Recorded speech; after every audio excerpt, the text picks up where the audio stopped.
Hello, Miss Newman. My name's Christi, and I'll be your nurse today. I'm going to be doing a postpartum assessment. Can you tell me your name and your birthday?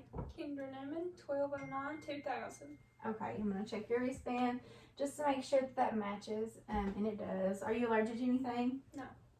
Okay, so in a postpartum assessment, I'm just going to be checking your fundus, which is basically where the baby was. Your bleeding, postpartum bleeding, epidural site, your breast, things like that. Is that okay? Yeah, that's okay.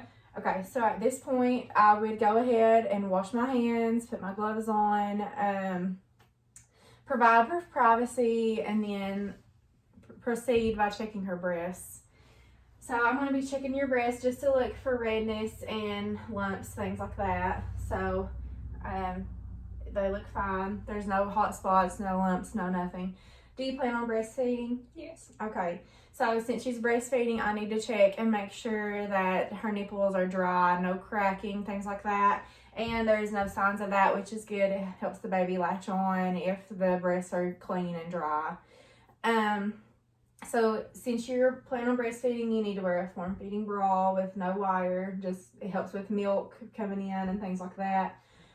At this point, I need to massage her fundus just to control postpartum bleeding, things like that. So I'm going to apply counter pressure and then massage down.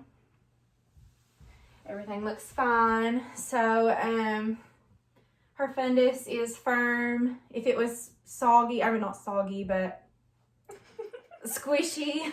If it was squishy, that would be a bad thing. It would mean that she was bleeding too much.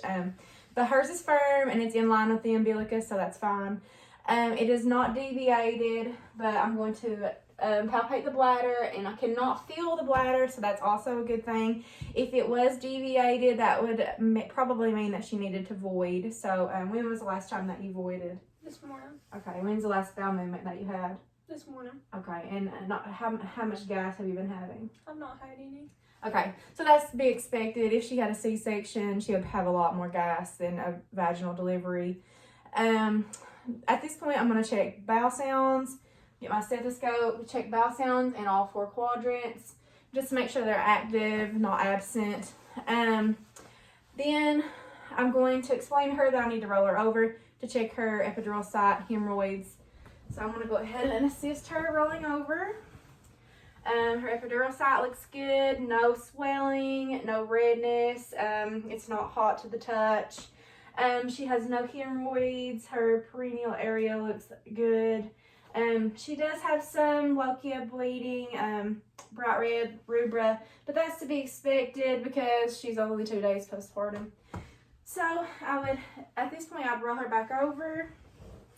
I'm going to check your lower extremity pulses, behind the knee, inside of the ankle, and on top of the foot, and those are all good, +2.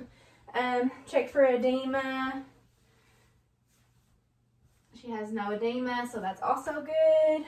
Then I'm going to just educate her on things going home that she would need to know, like if you have a temperature over 100.4, you should let your doctor know, as well as severe abdominal pain and, foul smelling, lochia or discharge, anything like that.